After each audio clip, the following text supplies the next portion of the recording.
Elon Musk crossed $1 trillion in net worth in June 2026. That number sounds like a fact. It sounds like something sitting in a vault somewhere, stacked and countable. But here is the strange truth about being the richest person who has ever lived. Almost none of it is money. Not in any way you or I would recognize the word. The vast majority of Musk's wealth cannot be spent, cannot be withdrawn, cannot be moved without destroying itself in the process. And understanding why, understanding the full architecture of his financial life, his personal relationships, and how the two intertwine reveals something genuinely strange about how modern wealth works at the very top. A system where the richest man on earth has repeatedly described himself, in his own words, as cash poor. That phrase should not make sense. A person worth $1 trillion calling himself cash poor sounds like false modesty or a tax dodge, but it is closer to a structural description of how his finances actually operate and the mechanics of that system, how it sustains itself, what threatens it, what it costs the people closest to him, and what it actually requires, are far more precarious than his position at the top of every wealth ranking suggests. So let's take it apart. The first thing to understand is what Musk's $1 trillion actually is. As of mid-2026, roughly 70% of his net worth comes from his stake in SpaceX. Another 15% or so comes from Tesla. The remainder is scattered across XAI, the Boring Company, Neuralink, and X, the platform formerly known as Twitter. Combined, over 95% of his wealth sits in equity holdings. Not bank accounts, not bonds, not real estate, shares. Ownership stakes in companies whose prices are set every day by the collective opinion of millions of investors. This is not unusual for billionaires. What makes Musk's situation extreme is the concentration. Most billionaires diversify over time. They sell portions of their holdings, buy other assets, build cushions of liquidity. Musk has done relatively little of this. His wealth is an almost pure bet on two companies, both of which carry valuations that financial analysts describe politely as sentiment-driven. Less politely, both Tesla and SpaceX trade at prices far above what their actual cash flows would justify by conventional methods. Tesla's price-to-earnings ratio exceeds 370. SpaceX posted a net loss of nearly $5 billion in 2025. These are not companies valued like businesses. They are valued like beliefs. That distinction matters because of what Musk can and cannot do with his wealth. If you own $82 billion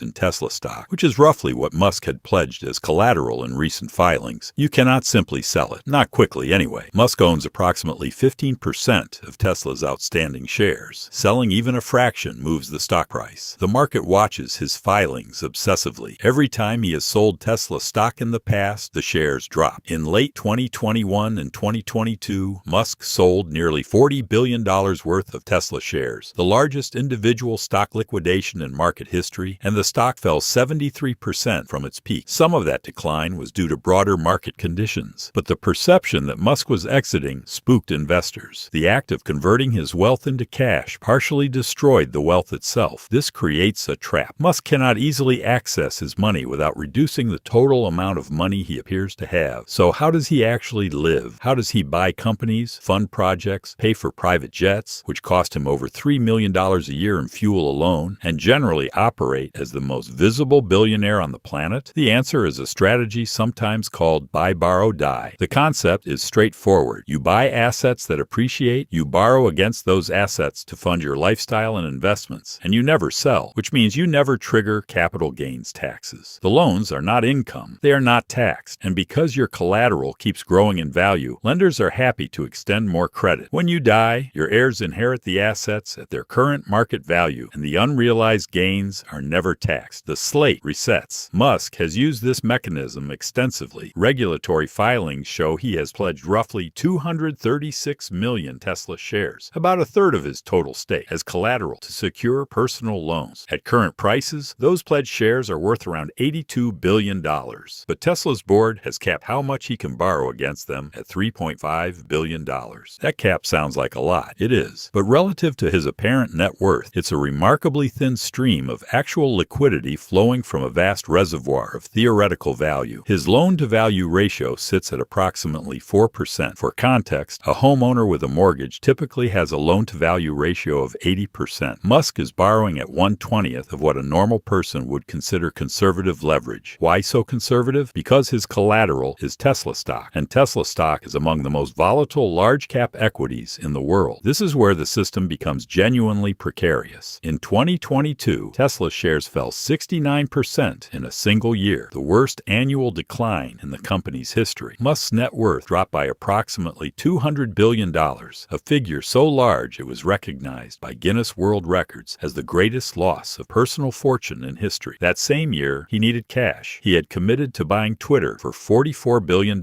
He needed to fund his portion, and his primary piggy bank was hemorrhaging value in real time. The Twitter acquisition is the clearest case study of how Musk's financial system works under stress, and how a single decision can send cascading pressures through every element of his empire simultaneously. In April 2022, Musk agreed to buy Twitter for $54.20 per share, valuing the company at $44 billion. The financing structure was unusual by any standard. Banks, Morgan Stanley, Bank of America, and others, committed approximately $13 billion in debt secured against Twitter itself. Musk initially planned an additional $12.5 billion margin loan backed by his Tesla shares, which would have required him to pledge $62.5 billion in Tesla stock as collateral, and the rest, roughly $21 billion, supposed to come from Musk's own equity. But Musk did not have $21 billion in cash. He had Tesla stock, so he began selling. Between April and December 2022, he liquidated approximately $23 billion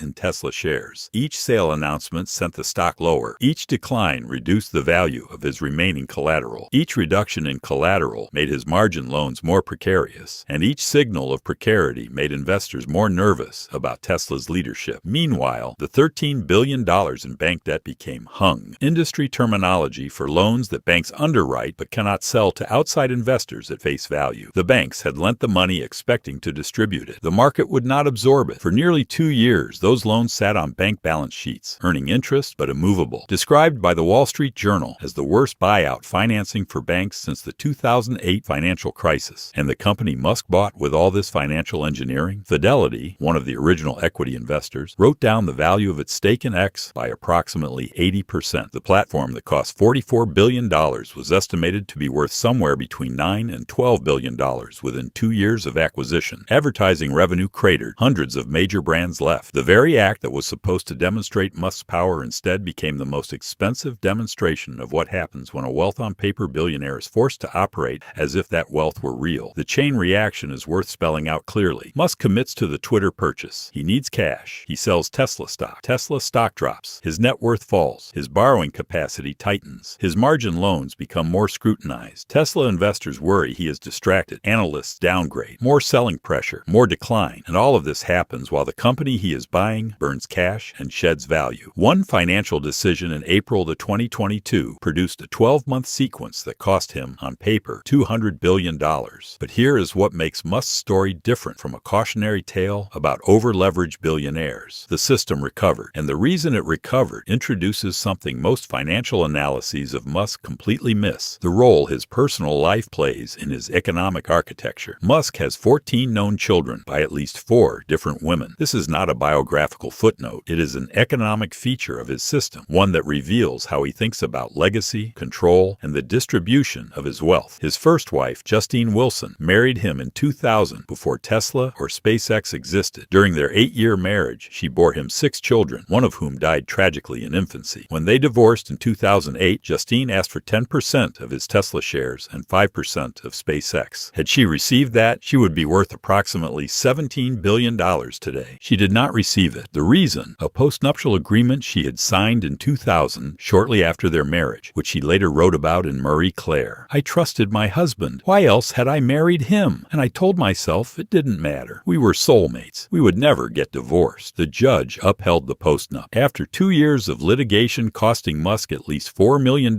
in legal fees, Justine received approximately $20 million, half in the form of their Bel Air house, half paid out over time. Today, Forbes estimates her net worth at around $15 million. That is roughly 1/24,000th of Elon's current fortune. Compare this to Jeff Bezos, who gave his ex-wife Mackenzie Scott 25% of his Amazon stake, worth $36 billion at the time, in their 2019 divorce. The pattern repeated with his second wife, British actress Tallulah Riley, whom he married twice. First in 2010, divorced in 2012, remarried in 2013, divorced again in 2016. Across both divorces, Riley received received a reported $20 million total. She later called Musk the perfect ex-husband. No children from either marriage, no equity stake. The marital agreements held. This reveals something about how Musk structures the boundaries between his personal relationships and his corporate holdings. In conventional terms, marriage to a person of extreme wealth carries some expectation of shared fortune, but Musk's legal arrangements have consistently ensured that his equity, the very thing that constitutes 95% of his wealth, remains entirely outside the reach of former partners. The women who bore his children and shared his daily life during the foundational years of Tesla and SpaceX walked away with less than what a mid-level executive might earn in a good decade at either company. Then there is the more recent chapter. In 2022, news broke that Musk had secretly fathered twins with Shivan Zelas, an executive at his own company, Neuralink. The twins were born in November 2021, just weeks before Musk and Grimes had their second child via surrogate. Zelas now has 4 children with Musk total. According to the Wall Street Journal, she lives at a gated compound in Texas, where Musk intended all his children and their mothers to reside. And then there is Grimes, the musician who was in a relationship with Musk for roughly 4 years and has 3 children with him. Their custody battle became public in 2023 when Grimes filed suit in California seeking to establish her parental rights. She has spoken publicly about difficulties seeing her children. Reports indicated Musk fought to keep the case in Texas, where the state cap on child support is $2,760 per month, regardless of the paying parent's income. $2,760 per month from a man worth $1 trillion.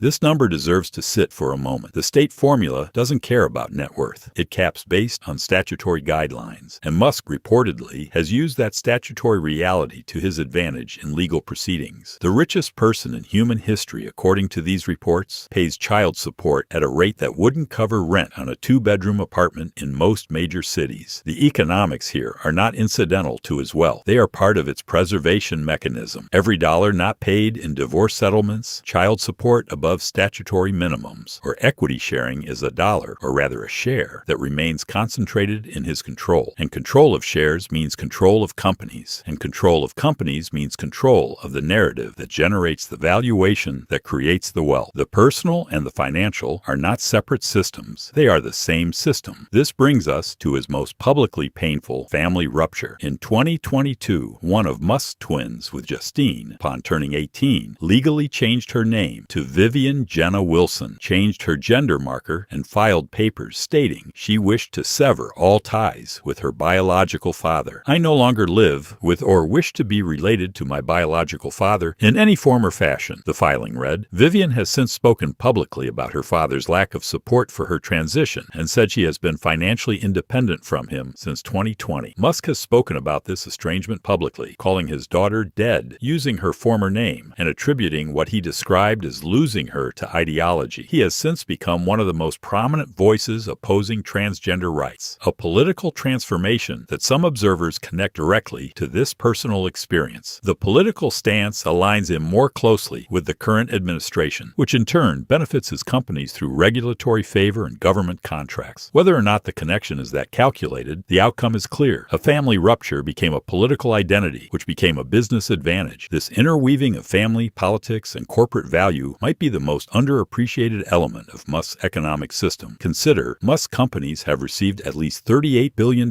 in government contracts, loans, subsidies, and tax credits, according to a Washington Post investigation. SpaceX alone holds over $22 billion in federal contracts, primarily with NASA and the Department of Defense. Tesla benefited from $11.4 billion in regulatory credits and subsidies. After the 2024 presidential election, Musk assumed a role within the administration through DOGE, the Department of Government Efficiency, while his companies continued receiving federal money. A Democratic senator introduced a bill specifically aimed at addressing conflicts of interest arising from this arrangement. Multiple reports identified over $15 billion in potential conflicts between his government role and his company's contracts. The very companies whose sky-high valuations make Musk a trillionaire are substantially funded by taxpayer money, and the political relationships that secure that funding are maintained in part through personal positions that emerge from personal experiences, including family ones. Now let's zoom out to the final structural layer. In June 2026, SpaceX went public at $135 per share, valuing the company at $1.77 trillion. The stock closed up 20% on its first day. It was the largest IPO in history. Musk became the world's first trillionaire. 2 weeks later, his net worth had fallen by over $300 billion as both SpaceX and Tesla declined in a broader tech sell-off. A Forbes analysis published during this period described Musk's wealth as resting on a foundation of fluff, elevated sentiment premiums that could collapse rapidly if market conditions change. The article noted that Tesla's entire positive long-term stock performance comes from overnight trading, the aftermarket, rather than during regular trading hours. Strip out the aftermarket, and Tesla's cumulative return during actual trading is negative. This is a pattern common to meme stocks. Equities driven more by retail enthusiasm than institutional analysis. SpaceX follows a similar logic. Its sole profitable segment is Starlink, which generated $11.4 billion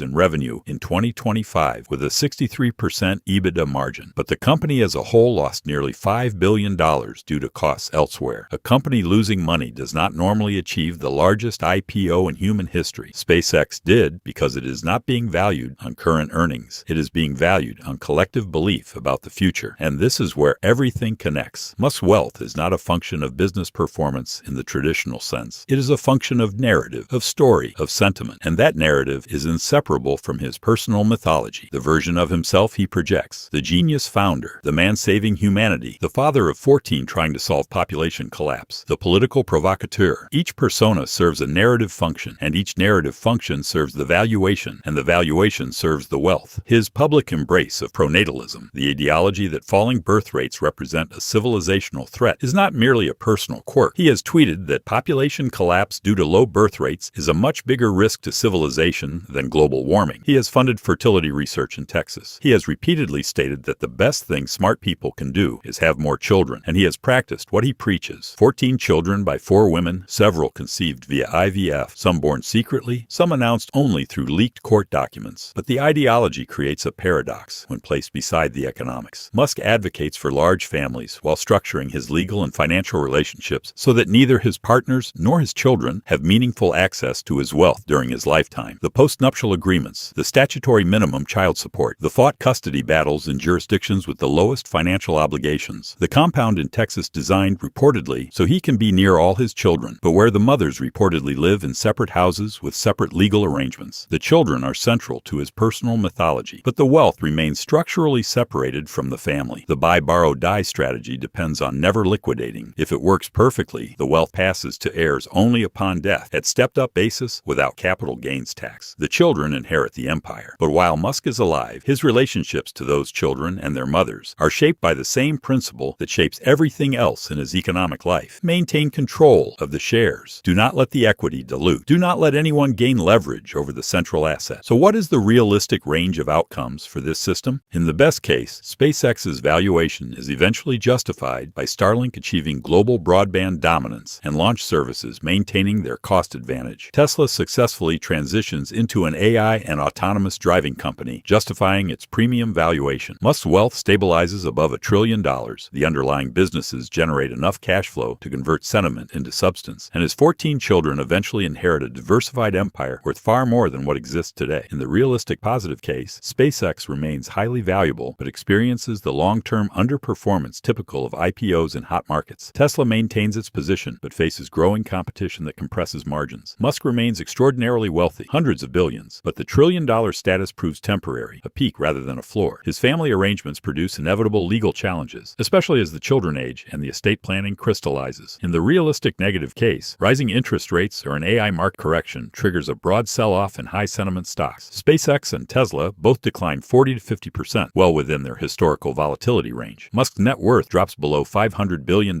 His 14 children and their multiple legal guardians begin pursuing claims. The carefully constructed legal separation between family and fortune faces challenges from multiple jurisdictions, multiple mothers, and children who have demonstrated willingness to publicly break with their father. In the failure scenario, unlikely but not impossible, a Minsky moment hits. That's the term for when over-leveraged markets suddenly realize the underlying cash flows cannot support the valuations. High-sentiment stocks crash. Tesla's PE compresses to something resembling a car company. SpaceX's post-IPO price follows the behavioral pattern of long-term underperformance. The family compound becomes an estate dispute, and Musk's trillion-dollar fortune reveals itself as what it always technically was, a consensus hallucination with extremely thin liquidity underneath. Let's return to where we started. Elon Musk is worth more than $1 trillion. That statement is accurate in the same way that saying a house is worth its Zillow estimate is accurate. It reflects what someone might pay under current conditions, not what what you could extract right now. The economics of being Elon Musk are not the economics of having $1 trillion. They are the economics of being the person around whom $1 trillion of belief has temporarily organized itself. His wealth is not a pile. It is a performance, one that requires continuous forward momentum, new announcements, new milestones, new narratives, new children, new political alliances to sustain the sentiment premiums that make the numbers real. The moment the story pauses, the numbers move. The moment the numbers move, the collateral shifts. The moment the collateral shifts, the structure trembles. He has built the most extreme version of something that is becoming increasingly common among the ultra-rich. A life where the wealth is real enough to borrow against, but not real enough to share. Where family is central to the mythology, but legally peripheral to the money. Where the image of abundance generates the actual abundance, and where the greatest threat is not a business failure or a market crash, but the possibility that people simply stop believing. The richest person in human history does not sit atop a mountain of gold. He surfs a wave of collective faith in his companies, in his vision, in his story. And the only rule of surfing is that you cannot stop moving. The moment you do, the ocean decides what you're actually worth.